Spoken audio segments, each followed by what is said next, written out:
Csak egyetlen esélyem volt, hogy megváltoztassam az életem. Hello, a nevem Kovács Júlia, 48 éves vagyok, és 3 éve élek békésen kisújszálláson, egy aprócska kávézót vezetve.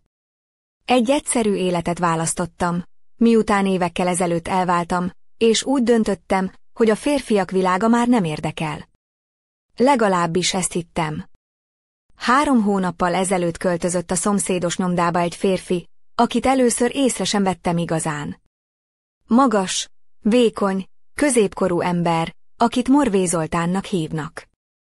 Hidegnek tűnt, nem igazán beszélt senkivel, és a szemkontaktust is kerülte. Csak a boltban dolgozó kolléganőmmel, Kata nénivel váltott 2 szót, de én soha nem éreztem különösebb vonzalmat vagy kíváncsiságot iránta. Aztán egy esős délután, amikor a piacról tartottam vissza a kávézóba, a sarkon elszámítottam a lépéseimet, és elcsúsztam a nedves kövön. Ahogy zuhantam, a testem megállt valamin, vagy inkább valakin. Ráestem a szomszédomra, aki éppen jött kifelé a nyomdából. Az ő teste fogott meg. Kezem megcsúszott a vállán, és éreztem az izmos, kemény izmokat a vizes póló alatt. A testünk egymáshoz simult, combom a derekát érintette, és a szígyerése olyan hevesen vert, hogy szinte hallottam a sajátomba keveredni. A bőröm alatt végigfutott a melegség, amit nem vártam el egy ilyen hideg, esős napon. Zoltán halk hangon kérdezte, hogy jól vagyok-e, miközben keze finoman az oldalamon pihent. A közelsége zavarba ejtett, de valami mégis vonzott hozzá. Ahogy felálltam, ujjam megint hozzáért a mellkasához, és ismét megéreztem azt a keménységet, amitől a szívem hevesebben kezdett dobogni. Nem tudtam megmondani, hogy mi történik velem. 48 éves nő vagyok, aki azt hitte, túl van már az érzelmeken, az izgalmon, a vágyon. De ott, abban a pillanatban minden megváltozott. Az esőcsettek lassan csorogtak a hajamról, és én képtelen voltam kiverni a fejemből azt az érintést, azt a meleget, amit Zoltán testén éreztem. És ez még csak a kezdet volt. Az eső továbbra is szitált, miközben visszatértem a kávézóba, a kezemben a megázott bevásárlószatyorral. Még mindig éreztem a bőrömön Zoltán érintését, a mellkasának keménységét, ami meglepett, hiszen az első benyomásom róla egészen más volt. Vékony, szótlan ember, aki nem igazán nyit a világ felé. De akkor, abban a pillanatban, amikor rám esett, minden megváltozott bennem. Kata néni, a kávézóban dolgozó hűséges segítőm, rögtön kiszúrta az arcomon a pirosságot. Juli, mi történt? Olyan vagy, mint akit felpofoztak. Aggódott. Én csak mosolyogtam, és azt mondtam, hogy az esőtől vagyok ilyen, de a valóságban a szívem még mindig úgy kalapált, mintha futóversenyen lennék. Aznap este, amikor becsuktam a boltot, nem tudtam elaludni. Az emlékek újra és újra visszatértek.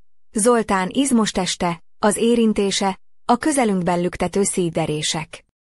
Azt hittem, hogy már nem vagyok képes ilyen érzésekre, az évek alatt elfojtottam minden vágyat, minden izgalmat, de most, úgy tűnt, ez a találkozás újra felébresztett valamit bennem. Másnap délután, meglepetésemre, Zoltán belépett a kávézómba. Az ajtó csilingelt, és amikor megfordultam, ott állt, csendben, szokásos zárkózott arckifejezésével. Szívem az egekbe szökött, a hangom remegett, amikor köszöntöttem.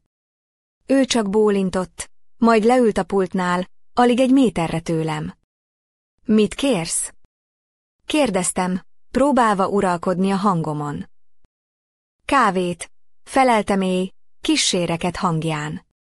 Amikor készítettem neki a kávét, a kezem remegett, a csészék csörögtek, mégis valami megmagyarázhatatlan izgalom töltött el. Amikor odaadtam neki a forró italt, ujja véletlenül megérintette az enyémet.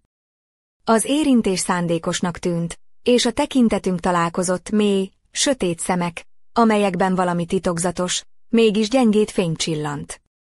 Emlékszel arra a napra?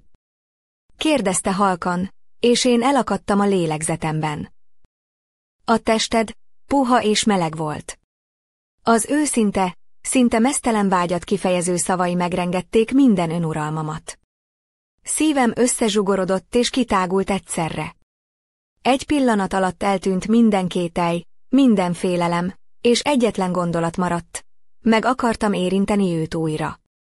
Ekkor történt az, amire soha nem számítottam. Kimondtam azt a szót, amit éveken át elfojtottam magamban. Én is szeretnélek. Zoltán szemei lángra gyulladtak, és az a pillanat megváltoztatta az életemet örökre. Aznap este kezdődött a történetünk. Egy történet, ami sokkal több volt egyszerű testi vonzalomnál. Egy történet, ami minden szabályt felrúgott, amit addig magamnak felállítottam. Egy történet, ami nem hagyott többé nyugodni. Az első nap után, amikor kimondtam, hogy én is szeretnélek, mintha egy láthatatlan kapu nyílt volna meg előttem.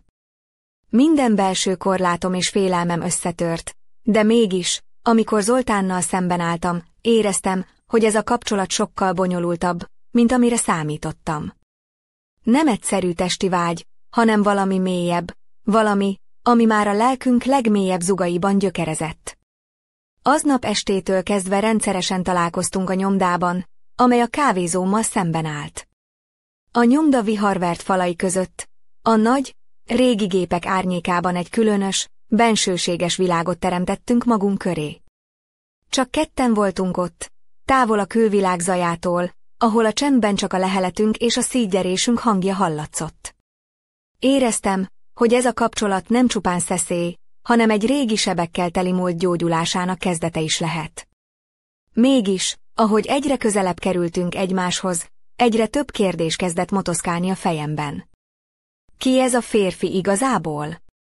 Mi az, amit nem mond el? Milyen titkokat rejteget a mély, sötét tekintete? Mert az egyértelmű volt, hogy nem csak a fizikai vonzalom hajt minket, valami mélyebb, fájdalmasabb és bonyolultabb történet van mögötte. Egyik este, amikor már teljesen elmerültünk egymás érintésében, Zoltán hirtelen megállt, és komolyan rám nézett.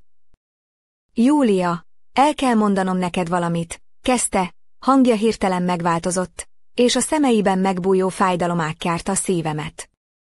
Nem minden az, aminek látszik. Van egy múltam, amit nem akarok, hogy elrejtsünk egymás elől. Megdermedtem. Azt éreztem, hogy egy újabb kapu nyílik meg előttünk, egy olyan kapu, ami talán a végzetünket is jelentheti, de egyben a megváltásunk kulcsa is lehet.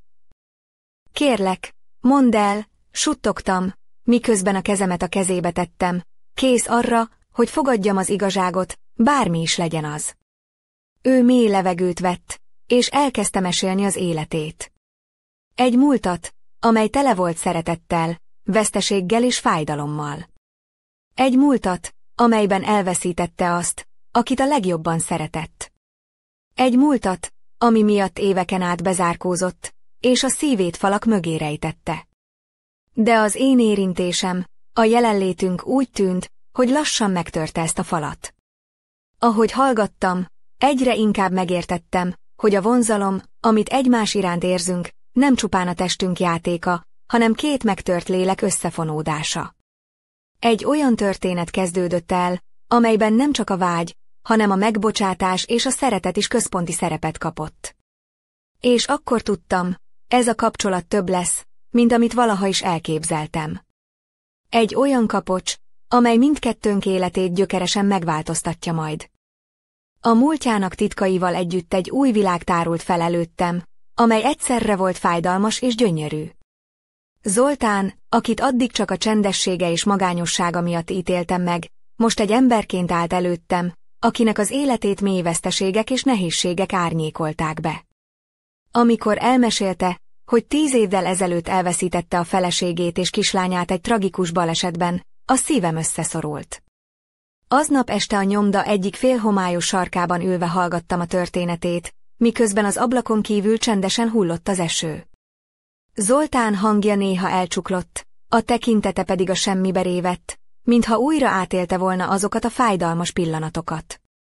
Éreztem, hogy a múlt súlya még mindig nyomja őt, és megértettem, hogy ezért zárkózott el a világtól, és ezért volt olyan távolságtartó az első találkozásunkkor. De ugyanakkor láttam benne a vágyat is, hogy újra élni akarjon, hogy újra megnyíljon valaki előtt, és talán megtalálja a boldogságot. Az érintésem, a közelségem valami gyógyító erővel bírt számára, és ez engem is megrázott. Én is éreztem, hogy a magányom, a múltbéli csalódásaim lassan elkezdenek feloldódni a közelében. Ahogy közelebb kerültünk egymáshoz, a testünkön kívül a lelkünk is lassan összefonódott.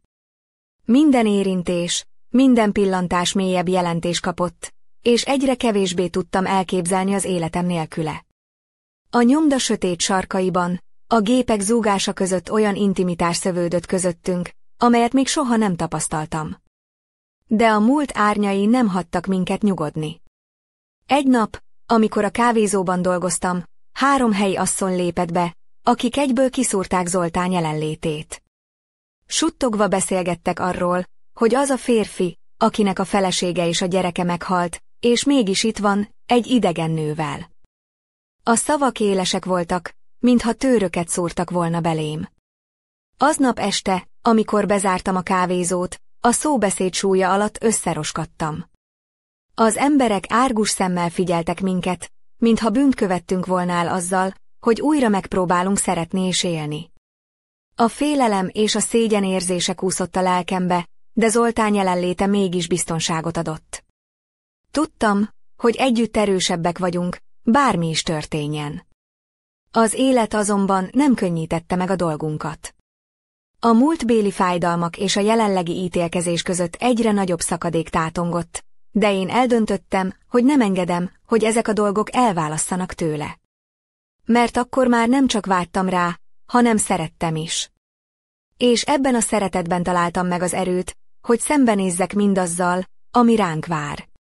Mert tudtam, hogy a legnagyobb próba még előttünk áll. Ahogy teltek a napok, egyre mélyebbre merültünk egymás világában, de a külvilág folyamatosan emlékeztetett minket arra, hogy a mi történetünk nem lehet egyszerű. A kávézóban dolgozva egyre gyakrabban kaptam furcsa, ítélkező pillantásokat, suttogásokat, és a helyiek pletykái lassan körbevettek minket, mintha egy láthatatlan falat emeltek volna körénk. A 3 asszony, akik először figyelmeztettek, most már másokkal együtt, titokban figyelték minden mozdulatunkat. Egyik délután, miközben Kata nénivel takarítottunk, szóba került a pletyka. Juli, figyelj, nem lesz ez jó így. Tudod, milyen az emberek szája, és az a férfi még mindig a múltjával küzd. Nem lesz könnyű nektek, mondta aggódva. Én megpróbáltam bátorítani magam, hogy nem érdekelnek a szavak, de belül éreztem a nyomást. A kapcsolatunk Zoltánnal azonban nem csak a külső nehézségek miatt volt bonyolult. Egy este, amikor ismét a nyomdában találkoztunk, váratlan fordulat következett be. Zoltán előhúzott egy régi, poros dobozt a sarokból, és kinyitotta. Benne régi fényképek, levelek és emlékek voltak a múltja tárgyai, amelyekről eddig soha nem beszélt. Egy-egy kép, amelyen a fiatal, derűs feleség és az aranyos kislány mosolyogtak. Ez az én múltam, Júlia, mondta halkan. Amit elvesztettem, és amit soha nem tudtam igazán elengedni. Ahogy néztem a képeket, éreztem, hogy a fájdalom, amit magában hordoz, elválaszthatatlan része annak, aki ő, és aki mi lehetnénk együtt. De a múlt nem csak őt kísértette. Egyre inkább ráébredtem, hogy a saját életem is tele van elfojtott érzésekkel és választásokkal, amelyeket meg kellett hoznom, hogy ide jussak. És most, hogy Zoltán belépett az életembe, ezek a régi sebek újra fájni kezdtek. Aztán, amikor éppen azt hittem, hogy a legnehezebb időszakot éljük, a sors újabb csapást mért ránk. Egy esős éjszakán, amikor már bezárt a kávézó, csengettek. Az ajtóban Zoltán állt, de nem egyedül. Egy fiatal nő, aki magabiztosan lépett be, és azt mondta, jó estét, én vagyok Zoltán felesége. A világ megállt körülöttem. A múlt árnyai hirtelen elevenekké váltak, és a szívem mélyén egy ismeretlen félelem kezdett terjedni. Ez volt az a fordulat, amire senki nem számított. A történet, amit együtt írtunk, egyszerre lett bonyolultabb, veszélyesebb és sokkal igazibb. És én ott álltam, két világ között, amelyek összeütköztek, és nem tudtam, hogyan találjam meg a kiutat. Mert a múlt nem csak emlék, hanem élő erő, amely alakítja a jelent, és irányítja a jövőt. És a miénk most olyan útra lépett, ahol minden lépés számít. A nő szavai, hogy ő Zoltán felesége, mint egy jégcsap hasított belém. A kávézó félhomályában állt, tekintete nyugodt, mégis valami rideg erő sugárzott belőle. Zoltán megdermedt, mintha egy pillanatra elfelejtette volna, hogy hol van. Én pedig csak álltam ott, a szívem hevesen vert, miközben a fejemben kavargott minden, a fájdalom, a düh, a bizonytalanság és a félelem. Ahogy a feleség halkan, de határozottan beszélt, egy kép kezdett összeállni előttem. Kiderült, hogy az asszony soha nem hagyta el a várost, és az elmúlt években is figyelemmel kísérte Zoltán életét, még akkor is, amikor ő bezárkózott a múltjába.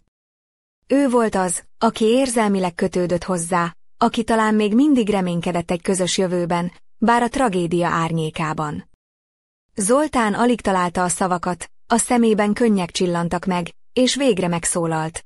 Ez a múltam része, amit eddig elrejtettem előtted, Júlia. Az őszintesége egyszerre fájdalmas és megnyugtató volt, de bennem egyre nőtt a bizonytalanság. Milyen jövőt álmodhatunk meg együtt, ha a múlt ilyen erősen kapaszkodik belénk? Aznap este nem tudtam aludni. A gondolataim között cikáztak a kérdések és a kételyek. Vajon őszinte Zoltán? Vajon képes lesz-e a múlt árnyait maga mögött hagyni? És én képes vagyok-e megbocsátani, elfogadni mindazt, amit nem tudtam eddig? A testem még mindig emlékezett az érintéseire, a szívem vágyott rá, de az elmém kétségbeesetten próbálta megérteni a helyzet súlyát. Másnap, miközben a kávézót takarítottam, Kata néni aggódva nézett rám. Juli, jól vagy? Az arcod árulkodik, hogy valami nincs rendben. Nem tudtam hazudni neki, és végül elmeséltem neki a tegnapi eseményeket. Ő csak csendben hallgatott, majd azt mondta, a szerelem néha bonyolultabb, mint amire számítunk. De ne feledd, hogy te is számítasz. Zoltánnal is beszéltem aznap, és bár a szavak néha nehezen jöttek, éreztem, hogy mindketten ugyanazt akarjuk, tisztázni a múltat, és megpróbálni együtt építeni valamit a jövőből. De a múlt szellemei nem hagytak minket békén. A feleség megjelenése csak a kezdet volt egy olyan történetben, amelyben a bizalom, a fájdalom és a remény harca folytatódott. Ahogy a napok teltek, egyre inkább rájöttem, hogy ez az egész nem csak egy szenvedélyes románc. Ez egy próba, amely próbára teszi a szívünket, az akaratunkat és a hitünket abban, hogy a szeretet képes legyőzni a múlt árnyait. És én, bár félek, készen állok arra, hogy megküzdjek érte. Mert valami azt súgja, hogy Zoltán az, akit vártam. Csak még nem tudom, hogy ez a várakozás hová vezet. Aznap este, amikor Zoltán távozott a kávézóból, a szívem még mindig zakatolt a felesége váratlan megjelenése miatt. Azon gondolkodtam, vajon miért most jött elő a múltja, és milyen titkokat rejt még az a férfi, akibe lassan, de biztosan beleszerettem. A csendes kisváros nyugalmát mintha felkavarta volna egy vihar, amelynek még csak az első hulláma ért el hozzánk. Ahogy a szoba sötétjében ültem, a telefonom hirtelen rezgett. Egy ismeretlen számról érkezett az üzenet. Nem minden az, aminek látszik. Vigyázz vele, Júlia! A levegő hirtelen megdermedt körülöttem. Ki lehet ez? És mit akar tőlem? A gondolat, hogy valaki figyel minket, akit nem is ismerek, még nagyobb bizonytalanságba taszított. Másnap, amikor a kávézóban dolgoztam, Kata néni észrevette a zavartságomat. Valami baj van, Júlia? Úgy tűnsz, mintha valami súlyos titkot cipelnél. Nem tudtam kikerülni a kérdést, így megosztottam vele az üzenetet. Ő csak szomorúan bólintott, majd így szólt. Egy kisvárosban a múlt mindig utolér, és néha azok is, akik el akarnak fedni valamit. Délután Zoltánnal találkoztam a nyomdában. Az arcán szokatlan komolyság ült, és éreztem, hogy valami nem stimmel. Júlia, beszélnünk kell, mondta halkan. Nem csak az a múltbéli tragédia van, amit elmondtam. Van egy másik oldal is, amit eddig elhallgattam előled. A szívem egy pillanatra megállt a hallatán.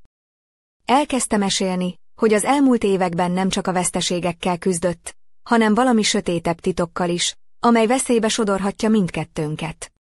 Egy régi üzleti ügylet, amelyből nem tudott teljesen kilépni, és amelynek következményei a mai napig kísértik őt. A szavai olyanok voltak, mint egy hideg szél, amely végig söpört a lelkemen, megborzongattak, de egyben arra késztettek, hogy még inkább meg akarjam érteni őt. Ahogy hallgattam, a vágyam és a félelmem egyszerre nőtt. Tudtam, hogy ez a kapcsolat nem lesz egyszerű, de nem akartam elengedni Zoltánt. Valami mélyen bennem azt súgta, hogy érdemes küzdeni, még akkor is, ha a jövő bizonytalan és tele van veszéllyel. Az este sötétjében, amikor a nyomda ajtaja bezárult mögöttünk, éreztem, hogy a kettőnk között lévő kötelék erősebb, mint valaha. De azt is tudtam, hogy a következő napokban nem csak a múlt árnyaival kell megküzdenünk, hanem azokkal is, akik meg akarják akadályozni a boldogságunkat. És én készen álltam arra, hogy szembenézzek minden akadállyal, mert talán ez a szerelem volt az egyetlen esélyem a valódi boldogságra.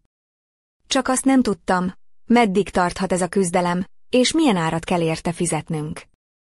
A következő napokban a város megváltozott körülöttünk. Mintha minden sarkon ott leselkedtek volna az árnyak, és minden mosoly mögött gyanakvás rejtőzött. A pletykák egyre hangosabbak lettek, és a régi üzleti ügylet, amiről Zoltán mesélt, hirtelen a mindennapjaink részévé vált. Egyre inkább éreztem, hogy valami sötét erő próbálja szétválasztani azt, amit éppen elkezdtünk építeni. Egy este, amikor már bezárt a kávézó, csengettek. Az ajtó előtt egy idegen állt, arcát egy nagy sapkával takarta, és mély hangon azt mondta, nem jó, ha túl közel kerülsz hozzá, Júlia. Engedd el, mielőtt túl késő lesz. A fenyegetés hideg futótűzként söpört végig a gerincemen. Ki lehet ez az idegen, és mit akar tőlünk? Éreztem, hogy a helyzet komolyabb, mint gondoltam. Zoltánhoz rohantam, hogy megosszam vele a történteket. Ő is megdöbbent, de egyben eltökéltebb lett. Nem hagyom, hogy bárki is elvegye tőled azt, ami a miénk, mondta, miközben szorosan megfogta a kezem. Ebben a pillanatban tudtam, hogy nem vagyok egyedül, és hogy együtt bármit túlélhetünk. Azonban a veszély nem maradt csak fenyegetés szintjén. Egy éjszaka, miközben a nyomdában dolgoztunk, váratlanul betörtek. Az irodánkban szétszúztak mindent, és egy fenyegető üzenetet hagytak. Távozzatok, vagy bánni fogjátok. A sokk és a félelem újra eluralkodott rajtunk, de a kitartásunkat nem tudták megtörni. Minden egyes megpróbáltatás erősebbé tett minket, de a kérdés egyre égetőbbé vált bennem. Vajon meddig bírjuk még? Meddig tudjuk megvédeni ezt a törékeny kapcsolatot a múlt démonaitól és a jelen veszélyeitől? Egyre többször találtam magam azon töprengeni, hogy a szerelem valóban képes-e legyőzni minden akadályt, vagy csak illúzió, amit kétségbeesetten ragadunk meg a magány és a fájdalom közepette. Az éjszaka sötétjében, amikor Zoltán karjaiban feküdtem, éreztem a szívderését, és tudtam, hogy bármilyen is lesz a holnap, ezt a pillanatot meg kell őriznem. Mert ebben a bizonytalan világban az ő közelsége jelentette az egyetlen biztonságot. De a sors újabb meglepetéssel készült, ami örökre megváltoztatja az életünket. Egy titok, amit eddig senki sem sejtett, és amely mindent felforgat. És én még nem tudtam, hogy képes vagyok-e szembenézni vele. A titok, amely lassan felszínre tört, olyan erővel rázta meg az életünket, hogy szinte levegő után kapkodtam. Egy esős délután, amikor a kávézóban takarítottam, a postaládában találtam egy borítékot, amelyen csak az én nevem állt. Kezem remegett, miközben felbontottam, és a benne lévő levél szavai fagyosak voltak, mint a tél hidege. Mindent tudok rólad és róla. Minden titkot. Ha tovább mersz közel kerülni hozzá, az ára túl magas lesz. A fenyegetés olyan mélyre hatolt, hogy egy pillanatra megingott minden, amit addig építettünk. De ugyanakkor felkorbácsolta a bennem szunnyadó erőt is. Nem hagyhattam, hogy a félelem irányítsa az életemet, és nem engedhettem, hogy Zoltán múltja vagy a külső ellenségek elvegyék tőlem azt, amit találtam, a szeretetet, az összetartozást. Aznap este találkoztunk a nyomdában, ahol minden kezdődött. Zoltán arca komoly volt, de a szemében láttam a határozottságot. Nem hagyom, hogy bárki is elválasszon minket, Júlia. Együtt erősek vagyunk, és meg fogjuk oldani ezt a helyzetet.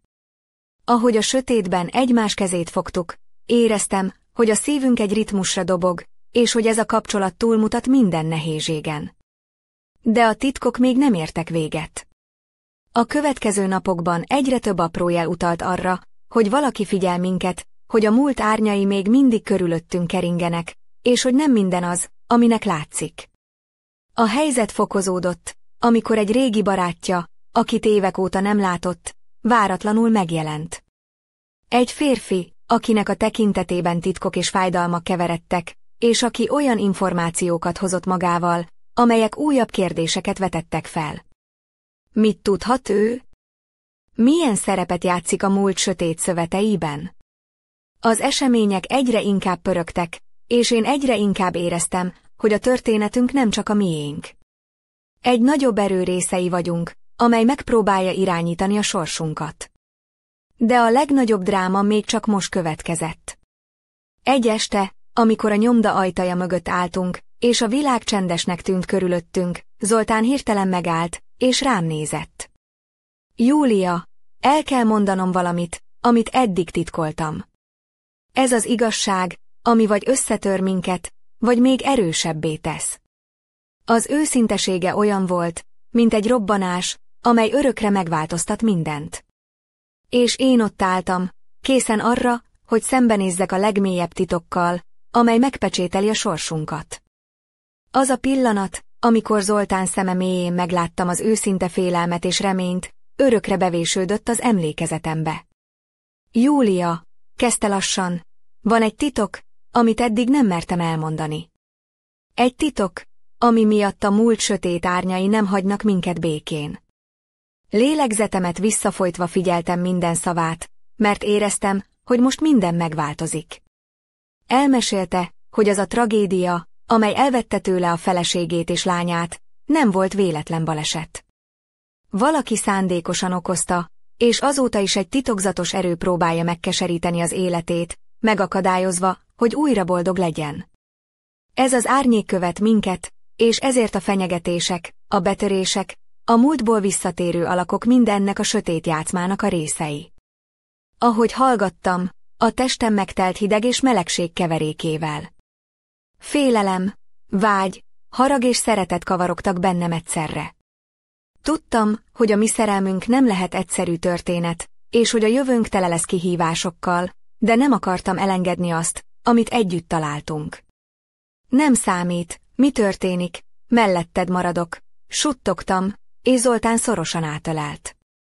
A szívünk együtt dobogott, mintha ezzel is azt jeleztük volna, hogy a múlt árnyai ellenére képesek vagyunk fényt hozni az életünkbe. Másnap reggel, amikor a kávézó ajtaját kinyitottam, éreztem, hogy a világ nem változott meg egyik napról a másikra. A pletykák folytatódtak, a múlt szellemei ott lebegtek a levegőben, de én már tudtam, hogy nem vagyok egyedül. Zoltán mellettem állt, és együtt készen álltunk arra, hogy szembenézzünk a jövővel, bármi is legyen az. Az életünk története nem ért véget azzal a napon, amikor először egymásra találtunk. Ez csak a kezdet volt, egy olyan út kezdete, amely tele volt szenvedéllyel, fájdalommal, titkokkal és reménnyel. Egy történet, amelyben két megtört lélek találta meg egymást, és együtt küzdött a múlt démonai ellen, hogy végül megtalálják a boldogságot. És bár a jövő bizonytalan, egy valami biztos, a szeretet, amit egymás iránt érzünk, erősebb minden árnynál. Ez a mi történetünk, amely most kezd igazán kibontakozni.